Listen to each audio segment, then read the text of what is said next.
I Know What You Did Last Summer, the 2025 edition, is the review I'm going to be talking about today on the channel. Welcome back to the channel. This is the 2025 legacy sequel to I Know What You Did Last Summer from 1997. Yeah, they share the same title. I'm kind of sick of horror movies doing this. It made sense for Scream 5, but it's confusing. I mean, if you have the same title, it should insinuate that you're a remake, not a legacy sequel. But whatever it may be, this is the 2025 I Know What You Did Last Summer with Jennifer Love Hewitt, Freddie Prinze Jr. returning to reprise their roles from the original movie. And we have a whole slew of new cast members like Chase Soy Wonders and Madeline Klein. When five friends inadvertently cause a deadly car accident, they cover up their involvement and make a pact to keep it a secret rather than face the consequences.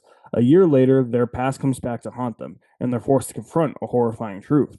Someone knows what they did last summer and is hell-bent on revenge. Now, I'm not well versed in the whole I Know What You Did Last Summer lore or the movies. I've only seen the original one once.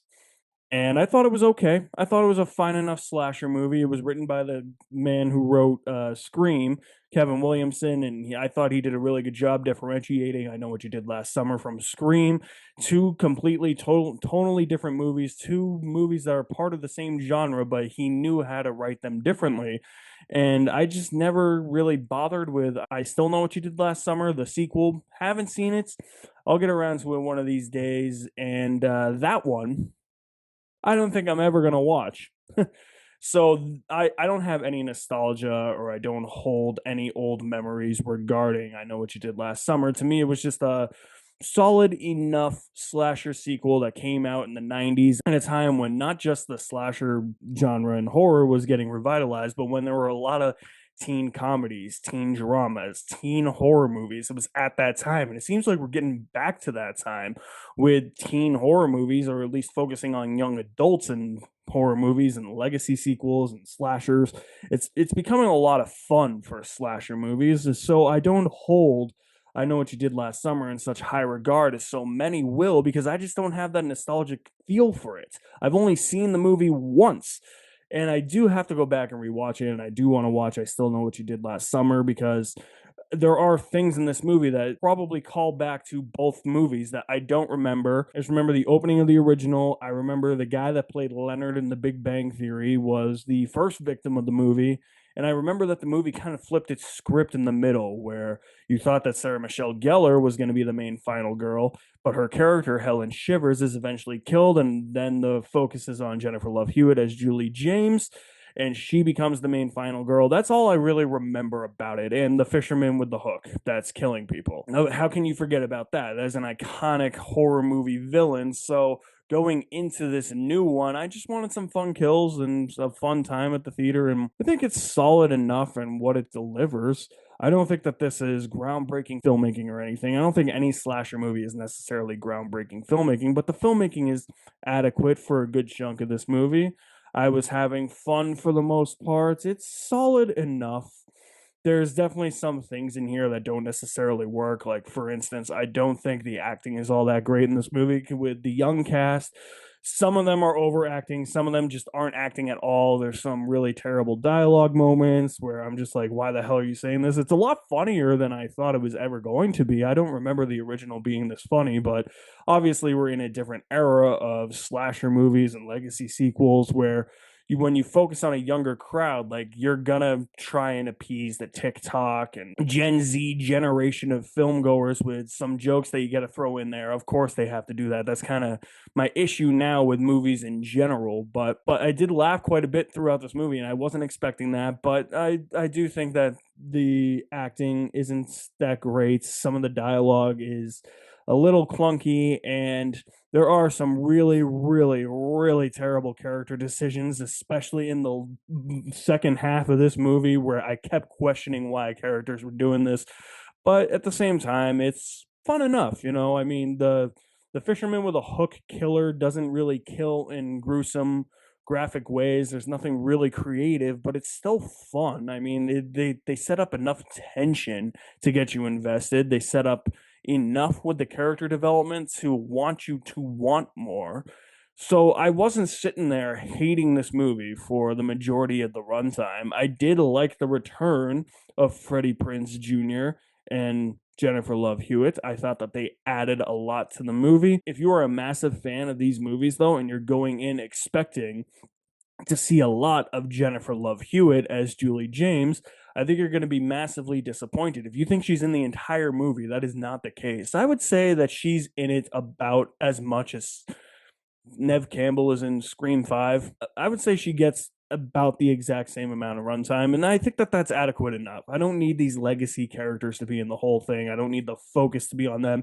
The focus should be on, like, it should be a passing of the torch type of movie, and that's what I felt that this was, and it shouldn't have to rely on the killer going after the legacy characters again, which is my big concern for Scream 7. Freddie Prinze Jr., though, is in the movie quite a bit, and I thought that he did a really good job with the material that he was given. Going back to Julie James for a minute, and speaking of Sidney Prescott, they give her the Sidney Prescott Scream 4 treatment, where she's just in the movie, but she's just kind of hanging out somewhere, not really doing anything, minding her own business.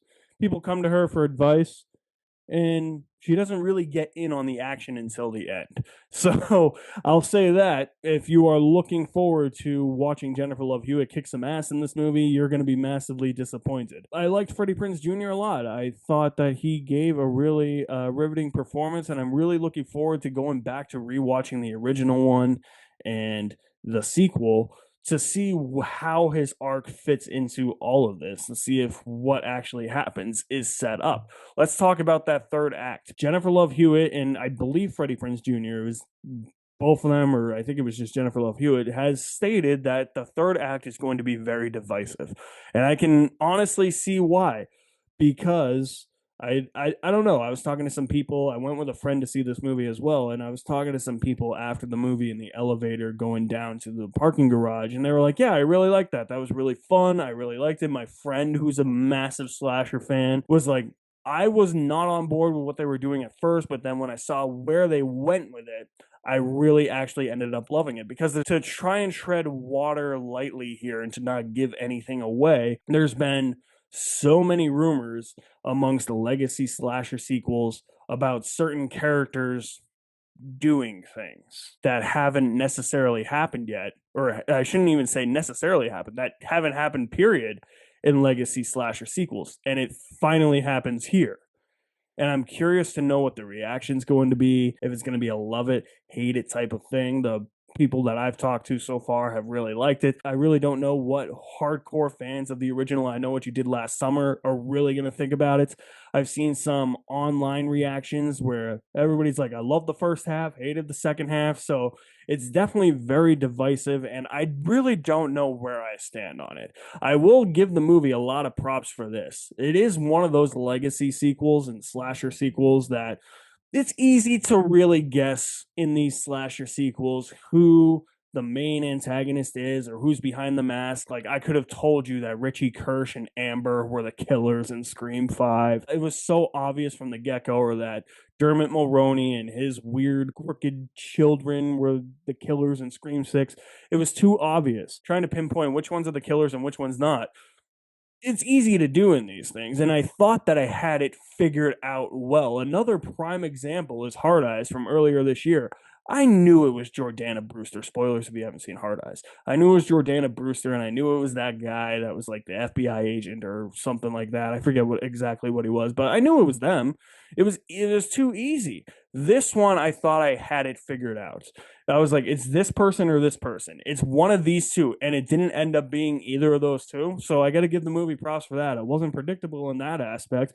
It's just interesting to see what the reaction's going to be. Again, I have to keep reiterating that because it does take some ballsy swings in this third act that might pay off for a lot of people, but it also might not have that big of a payoff, and it might anger a lot of people. There's not really much of a setup for it. I don't know. I liked what they were going for, but at the same time, I'm not necessarily sure if that's the creative swing I would have taken. But hey, my old adage is you can't be catered to as a film fan. You got to be challenged, and it challenges you. It's gonna challenge people. I like it. The third act is definitely easily the weakest aspect of the movie, though, not just from a writing standpoint, because there's a lot of plot conveniences and plot contrivances. Like, for instance, the third act takes place on a yacht, and somehow, minor spoilers, Freddie Prinze Jr. knows how to go out to this yacht on his small dinky boat, and he somehow knows where these characters are without anybody telling him. So you just kind of have to believe it, as you do in every movie. So it's plot contrivances like that. It just really depends on how much you can suspend your disbelief. But the third act of this movie, not just in terms of the writing and all the plot conveniences and all that, in terms of the filmmaking, is pretty bad, honestly. As I said before, it's not high art. It's not top-notch filmmaking, but it's adequate enough where you can get by in a movie like this. And that's perfectly fine. You don't have to have top-notch filmmaking in a movie like this. But everything in this third act looked really fake. Like, the yacht looked really fake. The water looked like it was fizzling in and out. I don't even think it was moving or anything. The sun exposure, it's like a blue sky. The sun exposure looked off. The color grading was just not very good. And you get some of that bad acting again. And I was just like, man, we really just went from like an adequately filmed movie to what? I don't know what this is. And then the final confrontation. It's weird because Jennifer Love Hewitt will be talking in a scene. But for the next 20 seconds, just envision the scene looking like this. She is literally to the left of the screen. She is talking, like full on talking. It's literally just a straight shot of her talking. And she's not center frame. She's to the left of the frame. Every time it kept cutting back to her talking, I was like, what is up with the framing of this shot? And then it would cut to Freddie Prinze Jr. and he would be fine. He'd be center, or it would be a really awkward close up. And then it would cut back to Jennifer Love Hewitt and she'd be at the left of the frame again. And the framing and cropping just looked so off to me. It was weird, man. And maybe that's why this movie's not sitting with me as much as it probably should, even though it is a divisive movie, because a lot of that third act took me out of it because of how poor the filmmaking around it looked. With this, I did have some fun. As I repeatedly stated in this video, I'm not expecting high art with these types of movies. It's a legacy sequel that kind of moves the needle forward, passes the torch on to a new generation, as these legacy slasher sequels should do. Character development is adequate enough. It's just characters make stupid decisions. It's going to be a divisive third act. I just wasn't really feeling it towards the end there, and yeah, it is what it is. I probably don't have as much of a gut reaction to this movie because I've only seen the original once and I don't have that emotional attachment to it. But I am very curious to see what others who have a very strong attachment to the original and the sequel, I'm very curious to see what their reaction is going to be. I enjoyed I Know What You Did Last Summer, the 2025 edition, with half a bucket of popcorn. It's fine enough, and I didn't sit there hating myself for watching it.